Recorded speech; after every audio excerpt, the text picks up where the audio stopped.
Hello students, today we will start learning the properties of the spread spectrum sequences.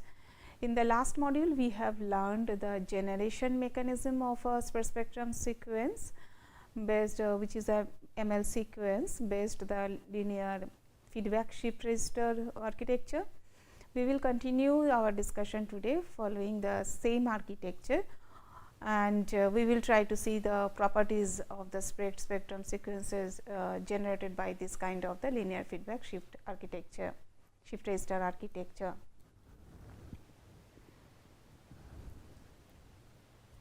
Hope you will remember that we were discussing the structure to be of high speed form. Here I wish to mention one thing, that we initially constructed a generalized linear feedback shift register where there was a feedback from the last stage, which is the mth stage, to the initial stage, stage number 1, and all the feedback paths, I mean the XOR gates, were on the feedback path itself. In the high speed form, we shifted all those XOR gates of the linear logic gates. We came in the forward path, which is coming from the stage number 1 to stage number m in between, and CKs were the switches which were allowing the feedback of a particular stage to join in the to give actually the to add contributing to the feedback logic. Please note that when there was a generalized architecture, the notation of all the switches was C1 on the leftmost side and Cm minus 1 on the rightmost side. Once we have shifted towards the high speed form, the nomenclature for those switches should be changed, which is not done in the last module. Please correct it. Here I have corrected it already. The nomenclature of the switch should be C1 on the rightmost and the Cm minus 1 on the leftmost. All the equations that has been derived in till equation number 1.23 till the last module will follow the architecture that is given in this figure, that is with the switch nomenclature of C1 on the rightmost and Cm minus 1 on the leftmost. So, we also recall the fact that we have discussed the point where if A is a shift register generated sequence and B is another sequence generated by the shift register, maybe the initial condition for generation of A and generation of B are not same, and if we do the XOR operation in bit by bit for all the sequence of A, all the bits for the sequence of A with the all the bits of the sequence of B, we generated another sequence D. We also proved in the last module that the any bit in that generated new sequence D, which can be written in the form of CKAI minus K, where I is the ith pulse and K was actually the number of the pulses or the time instant you are going back from the ith instant, and Dj is the value stored in the jth stage of the new sequence D, that will be given by the XOR operation of CKAI minus K with CKBI minus K. After some mathematical simple processing, we ended up with the fact that CDJ can be actually written in the form of CKDI minus K, which proved a fact that any sequence generated by the linear feedback shift register and two sequences such two sequences generated by the linear feedback shift register and XORed on both of them, if you are generating a new sequence, each and every bit of that new sequence will keep a linear recurrence, will show a linear recurrence with the earlier stage values. So, this is the way, but the jth stage value of the newly generated sequence D is basically actually can be constructed by a linear recurrence of the stage values which are stored from the I minus kth instant multiplied by their corresponding weight values or the switch values. This was an important observation with which we ended in the last module. In this case, we will continue from here to understand the further properties of the sequences that we are getting from this kind of the sequences. Apart from the fact that D can be generated by the same linear feedback logic as A and B, and then we can also think that the linear feedback register can also generate D. If A is a sequence generated by the shift register, the same construction can also generate the construction that is generating A and B, that can also construct a new sequence which is equal to D, and D is nothing but A XOR B. If my A and B, these two sequences are found to be exactly same, then obviously this XOR operation will give you all 0 sequence. And this all 0 sequence, where then actually D, which is equal to A XOR B, will be exactly equal to all 0 sequence, because A is equal to B. And remember, such a sequence can be generated by any kind of the linear feedback shift register. And if you see that all the stages of a linear feedback shift register contains equal to 0 at some point of the time, then this will remain in the stage of the 0, and no more output sequences could be obtained from such kind of the architecture. And hence initialization of a shift register sequence of an architecture of a linear feedback shift register is very important, and never initialize a linear feedback shift register with all 0 values. Since we are discussing about a M stage feedback shift register, and we have seen in the last module, taking an example of M is equal to 3, that we could generate exactly 2 to the power M minus 1. That means, in our case it was the 7 non-zero states. We could generate 7 non-zero states, and as it was generated by that, hence the period for this output sequence can never be greater than 2 to the power M minus 1, and this rule holds good for all kind of the linear feedback shift register of stage value equal to small m. And if you see that for a typical architecture, you are getting typical length or the period is equal to 2 to the power M minus 1, always the structure is generating 2 to the power M minus 1, then we call that the generated sequence is a maximum length sequence. Remember, I am repeating, the feedback shift register architecture can give you less than equal to 2 to the power M minus 1 number of the non-zero states. Hence, we are telling that the period capital N, if it capital N is denoted for the period, N will be always less than equal to 2 to the power M minus 1.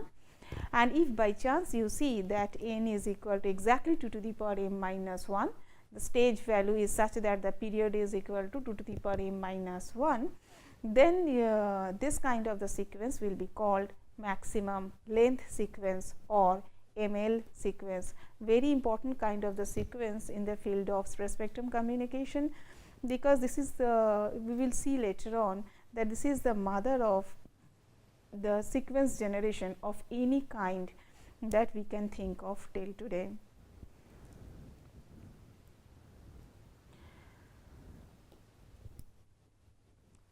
Linear feedback shift register sequence that is generating a maximum length sequence, if it is generating at all, then all of its non-zero output sequence will be maximal, and regardless whatever be the initial states. So, you keep on changing the initial states, all the non-zero states you will see it is the maximal one. And among the non-zero states, if you count, you will see that the number of zeros that you are getting, exactly the number of the zeros will be 2 to the power M minus 1 minus 1. Please go back and check the last module where we took the example of small m is equal to 3 and we generated a sequence where n is equal to 7 and which really actually signifies equal to 2 to the power m minus 1 status, and hence we can declare the sequence that we generated there was an ML sequence. Count the number of the zeros you are getting there, you will see you are getting exactly 2 to the power 3 minus 1 is equal to just 3 number of the zeros in the generated sequence. So, it holds good, it proves that for an ML sequence, if the number of the non-zero states, you will get the number of zeros exactly equal to 2 to the power m minus 1 minus 1, and hence the number of the 1 you will get how many? You will get 2 to the power m minus 1. Okay. And now, with the understanding of this fundamental property of ML sequence, let us see what will happen if we are having a maximum length sequence and we have a shifted value of this sequence. Let us assume that we have a shift of an amount j. So, A is generated by a linear feedback shift register. A is a binary sequence and it is an ML sequence also, and then we have generated another sequence AJ by giving a shift of an amount of j to A. So, AJ is a shifted version of A, and the shift is such that the shift is not equal to 0, and we have a modulo 2 to the power m minus 1, value of the j is such that, and then if I do the XOR operation of A with AJ, then you will definitely be sure that there won't be all 0 sequences. It will get, you will get some sequence again, it is not all 0 sequence. And since A XOR AJ, it is generated by the same shift register where from A was generated. So, definitely that A XOR AJ will be again an ML sequence. So, this is a very unique property of ML sequence. So, multiple ML sequences we can generate by giving a shift of the original sequence and doing the XOR operation in between them, and hence we are giving a cyclic shift of A. It is basically a with a cyclic shift of A we are XORing, and if we go ahead with the modulo 2 sum of this ML sequence and the cyclic shift of itself own sequence by some digit j, where j0 is not equal to 0 and modulo 2 m minus 1. So, the conclusion is that it will always produce another cyclic shift of the original sequence only. So, thing is that 3 facts. One is you have a ML sequence generated from a linear feedback shift register A. You have shifted it by an amount of the j where j is not equal to 0 and j is 2 to the power m minus 1, having modulo operation 2 to the power m minus 1, and if you are generating another sequence by doing XOR operation by bit of A with AJ, and you will be ending up with another ML sequence only, and that ML sequence that now you have generated by operation of A XOR AJ, luckily you will see that it is actually some cyclic shift version of A only.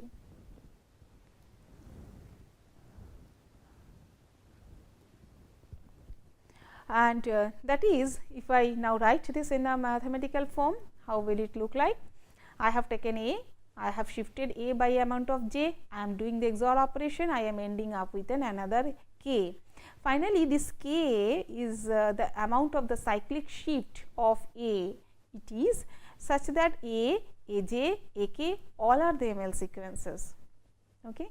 But it does not mean that if you are having a non-maximal linear sequence and then if you do this kind of the operation, then it will be a cyclic shift of A. That is not possible, and it will not have the same period of A also. We can take an example to prove it. Suppose see this linear feedback shift register architecture where we have 3 stages. Unlike the first example where we took the feedback from the stage number 2, stage number 3 and we did the XOR operation, here we are having 2 XORs in the feedback path where the output from the first stage is also taking part in the feedback logic. We can see actually if you develop the table of generation the way we did in the last module for the other example, if you generate the sequence at the output, you will see that there are only 2 stages possible. you are getting any initial state value you start with, you will be ending up with only a period of 2, where the output sequence, one output sequence you will get like this, A is equal to 0 1 0 1 0 1 going on, and if you give a shift of 1 of this sequence, you will get another sequence 1 0 1 0 1 0. Now, if I try to do the XOR operation between these two, you will end up with all 1 values, which is never a shifted, some cyclic shifted version of the original sequence. So, it means actually there is no such value of the k exist for this example, for which this equation holds good. So, fundamental learning is, if you are not starting with a maximal linear sequence, you will never end up with another maximum length sequence by this operation governed by the equation 1.25. So, that proves that it is the strictly an unique property of ML sequence, but it does not hold good at all for any other kind of the non maximal length sequences.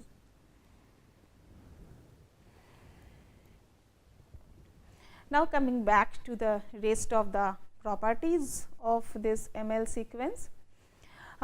If we have generated an M sequence, the ML sequence is also called as M sequence for easy understanding. We will be calling it as M sequence throughout the course, and M sequence you will always find that it will include n plus 1 by 2 number of ones and n plus 2 by 2 minus 1 number of zeros. For example, where actually if you take the example of the last module, where small m was equal to 3, then you will see that we had 4 number of ones and we had 3 number of zeros. So, our period was 7 there, remember. So, there 7 plus 1 by 2, it was generating the 4 ones, and 7 plus 1 by 2, 4 minus 1, we had 3 zeros. So, 4 ones and 3 zeros we got in the sequence that we have discussed in the last module, and total period was 7. So, it also proves once again the sequence that we generated there is an ML sequence or M sequence. This property holds good for any kind of the M sequences. You keep on changing the initial value. I advise you to keep on changing the initial value on that architecture given in the last module, and check all these properties that today we are discussing to prove that really for the M sequence you will always end up with n plus 1 by 2 number of ones and n plus 1 by 2 minus 1 number of zeros. Next important property is the run property. What is run? Run is how many number of the subsequences of the consecutive identical numbers you are getting. For example, you are suppose generating a very long length ML sequence or M sequence, and in such a way that the sequence is coming like this.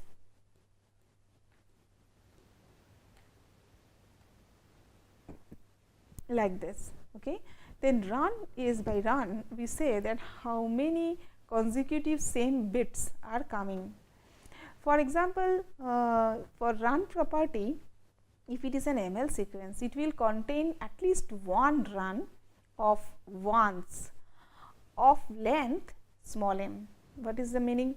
If I am having 3 number of the stages in the whole generated sequence, you will get at least one run constituting of value equal to 1, whose length will be equal to 3. So, you will get always a situation where consecutively 3 ones will appear. If your m value changes to say 7, then in the generated sequence you will get at least one occurrence of 7 ones coming parallelly, coming at a stretch.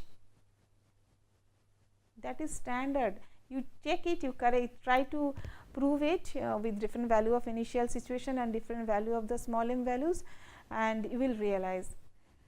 Then for the zeros, there is another rule. At least one run of zeros you will find. This is a run of 1. You will find at least one run of zeros for length m minus 1. So, if I am having m is equal to 3, so I will get at least one run of zeros where the 0 will be m minus 1 means equal to 2. That will appear simultaneously. It is consecutive occurrence actually. You should not count suppose 0 here and then another 0 here. Consecutively they should appear. And like this actually you will find the 2 to the power m r minus 2 runs of zeros and r minus 2 to the power m minus r minus 2 runs of ones with length equal to small r. So, length now if you keep on varying, length equal to 1, length equal to 2, length equal to 3, length is equal to m minus 2. If you keep on searching like this length, you will see that you are going to get m minus r minus 2 runs of zeros and m minus r minus 2 runs of ones automatically. So, if I now start searching actually whether I will get 1, if it is m is equal to 7 say, shall I get actually 6 number of ones, how many times I will get 6 number of runs consecutively? It should be equal to 2 to the power 7 minus the length of equal to 6 minus 2 minus 7 minus 6 minus 2 kind of, and then you will get the runs of the zeros. So, if you are getting ending up with a positive value, if you are ending up with a positive value, then only you will get the existence of it, otherwise you won't get the existence of that. The autocorrelation property that we will discuss more in the next slides and next module, that autocorrelation property of this code sequence ML sequence, which is having the element of +1 and -1, in the discrete normalized fashion will be discussed by 0 to n minus 1. Suppose we have the n number of the observation samples and we are having a factor Cu is sequence ML sequence with us and nu is taking the delay of it. So, the autocorrelation will be talking about Cu minus u plus v into Cu. I mean you take the sequence and original sequence and you delay it, that original sequence, by an amount nu, and you take the multiplied value and average it over the number of the samples of that observation, and basically capital N is equal to the length of the sequence at least to take the autocorrelation function with the delay value is equal to nu. The cross correlation property is defined by this periodic discrete normalized cross correlation function, where actually there are two different set of the ML sequences we are taking and trying to find out how much they are related, how much matching is possible in between them. So, there we keep one sequence CJU and another one is CI, which is having with respect to u, which is having another shift or the delay of say nu. And again we are considering that both of them are having at least same length equal to capital N. If it is averaged over capital N, then this is the autocorrelation cross correlation of the ith sequence with the jth sequence for a delay of nu, we will tell. And if we find that this autocorrelation value of the two valued function with values phi 0 is equal to 1, and if it is a two valued only two valued, then it will be autocorrelation value will be 1 with the delay 0, and for delay 1 with for delay nu, it will be always minus 1 by n, and when your delay is not equal to 0. So, this minus 1 by n is a standard and well proven value for ML sequence. You take the cross correlation function of, you take any two ML sequences and try to find out the cross correlation value of it where your delay is not equal to 0. You will always end up with a standard value of minus 1 by capital N, where n is the length of both of the sequences, and there we are considering the both the sequences are having same length. So, you will always end up with a value of minus 1 by n. We will see it, we will prove it in the next module. Now, coming up with a little bit more about the properties.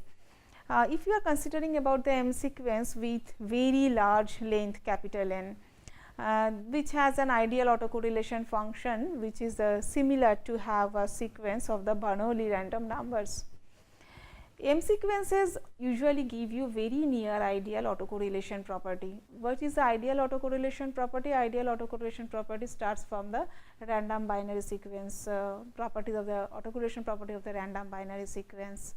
So, we find that ML sequence gives us a very close autocorrelation property, that of a random binary sequence.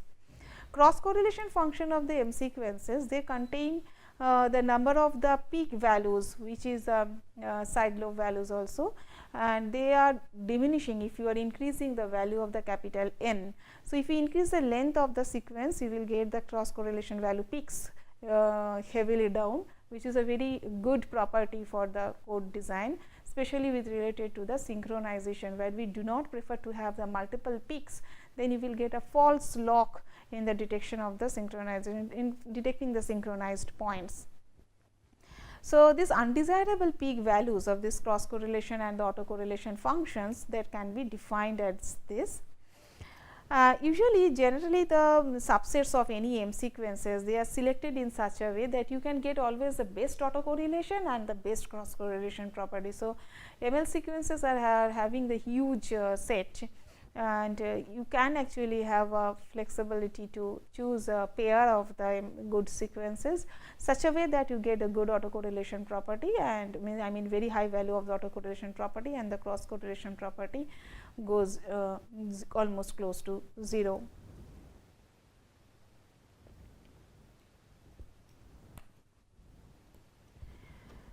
So, now there is we already understood that we do not prefer to go ahead with random binary sequences. That is why we discussed that why the periodic sequences will be preferable in from the view of the synchronizer design in the receiver circuit. That is why we entered into the linear feedback shift register, which helps us to devise a periodic sequences.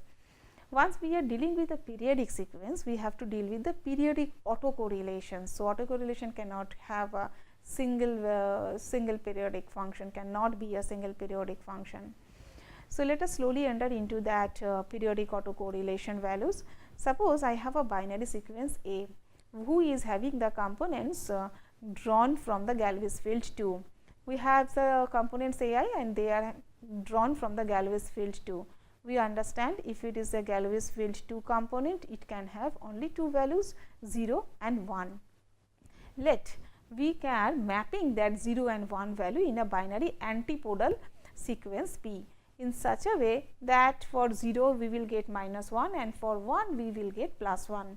So, mathematically I can generate every component of this Pi by taking -1 whole to the power ai plus 1, or you write Pi equal to minus a whole to the power ai. We can give a proof. See, if ai is equal to 0, ai can have two values, right? Ai can be either 0 or 1. So, when ai equal to 0, Pi will be -1, and when ai equal to 1, it will be when ai equal to 0, it will be +1, and when ai equal to 1, it will be -1. So, you can generate all the values of the Pi based on the value corresponding to the value of ai. So, there is a direct mapping.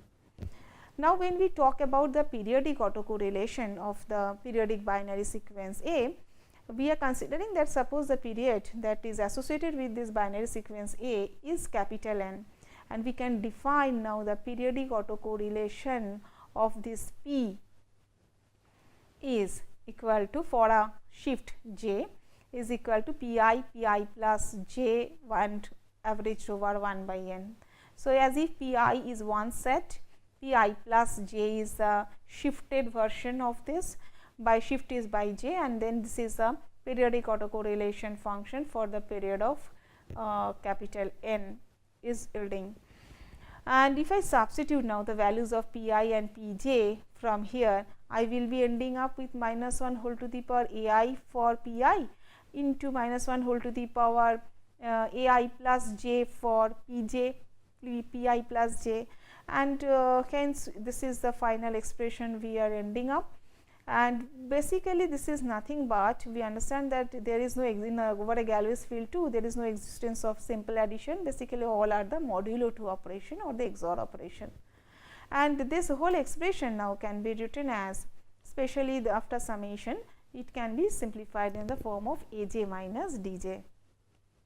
This AJ denotes all the number which agrees with the corresponding bits of A. That means, AJ is equal to number of the zeros and DJ is the number of the ones, and the relation between them should be like this. DJ will be n, capital N minus AJ, which is equal to the number of ones in n. For any number, for any period capital N, this equation holds good. Now, question is from the consideration that A XOR operation with AJ, which yield will definitely yield AK, because we have already seen this proof earlier with when J is not equal to 0. If it is an ML sequence, definitely it will do like this, where A, AJ, AK all will be ML sequence, and if J is not equal to 0 and J is modulo 2 to the power m minus 1, and then it follows that all the AJs, that means if this equation holds good, then AJ will be always equal to the number of the zeros in a maximal sequence, if J not equal to 0 modulo capital N, and thus we will be ending up with a value of n minus 1 by 2. Similarly, it will be also n minus 1 by 2 if J is not equal to 0. And herefore, then if we substitute these values in the equation of the theta pj in the last slide that we have shown, for J equal to 0, the theta p value, there will be perfect correlation and the correlation value will go up to 1, and if it is not equal to 0, if you substitute there the values of AJ and DJ, you will end up with the value of minus 1 by n. So, here is that autocorrelation value that we blindly stated as a property of ML sequence, that autocorrelation, the cross correlation when J is not equal to 0, that means you are plotting the cross correlation values. If it is a cross correlated value output, then we will be ending up with always minus 1 by n. Remember this periodic autocorrelation function xt, if the xt is having a period of t, there is a classical definition for computing the autocorrelation, periodic autocorrelation of a periodic function xt given by xt plus tau, and where integration is running from c to c plus t. The c is an arbitrary constant, it can be 0 also in your analysis at any point, and basically it is the integration over one period interval over which the xt is lying, and the autocorrelation function by default, if you are computing this, it is obvious that the autocorrelation function also will lie over a period of capital T only. In the next slide we will derive, in the next module, not the slide actually, in next module we will derive the periodic autocorrelation, and the periodic autocorrelation we will try to now find out with respect to the PT. We will assume that ideal periodic spreading waveform and infinite extent with rectangular chip imposed on it will be the assumption, and we will see how the periodic autocorrelation of PT will look like, the spreading sequence that will look like.